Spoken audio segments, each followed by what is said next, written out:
Assalamualaikum warahmatullahi wabarakatuh. Biografi Abuya Muhtadi Dimyati Banten.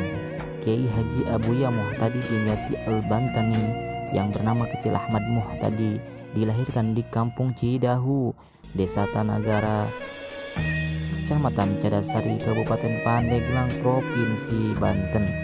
Beliau terlahir dari pasangan Kiai Haji Abuya Dimyati bin Kiai Haji Muhammad Amin Al-Bantani dan Nyai Hajah Asma binti Kiai Haji Abdul Halim Al-Maki pada 26 Desember 1953 Masehi atau 28 Jumadal Ula 1374 Hijriah. Pendidikan agama awal diperolehnya waktu masih sekolah di SR atau Sekolah Rakyat Tanagara dari ibundanya, karena ayahandanya Abuya Dimyati Amin pada waktu itu masih syiah atau berkelana di pondok-pondok pesantren di Nusantara sekaligus bersilaturahim, bertabaruk dan tolab atau menuntut ilmu pada para ulama sepuh kala itu.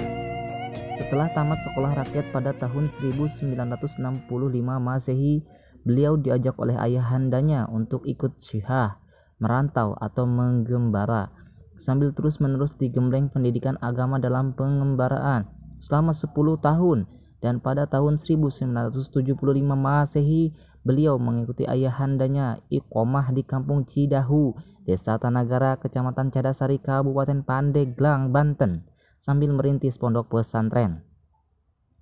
Meski telah memimpin pesantren, bukan berarti beliau berhenti digembleng oleh ayahandanya, karena beliau masih terus-menerus dihujani lautan ilmu oleh ayahandanya.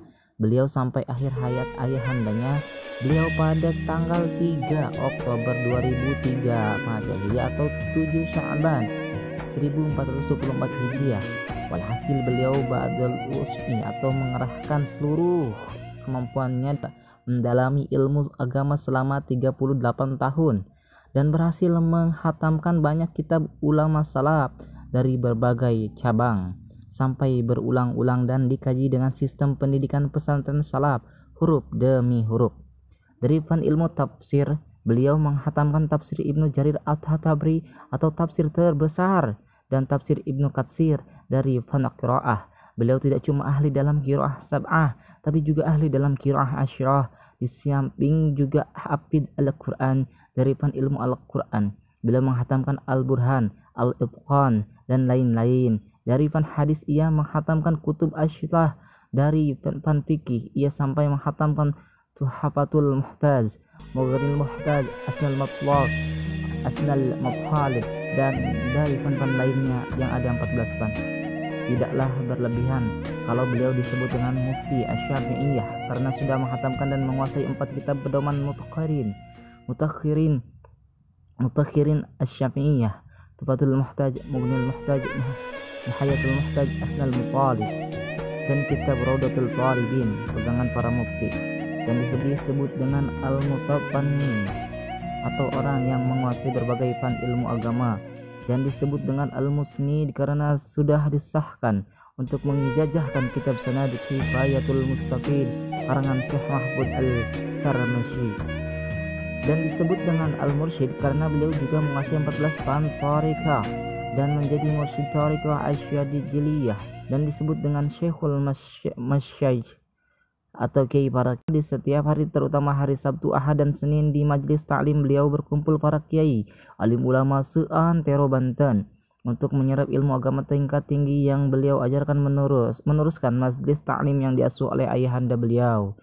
Dan pada saat ini beliau membaca dan mengajarkan kitab Raudatul Talibin, Mughnil Muhtaj, Tuhfatul Muhtaj, Nihayatul Muhtaj, Al-Ihkam bi Usulul Ahkam, Al-Ghunnah lil Tahlibi Tariqil Ahaq, Ihya Ulumuddin, Sahih Muslim, An-Nashr fi Qiraatil Asy'ar, dan lain-lain.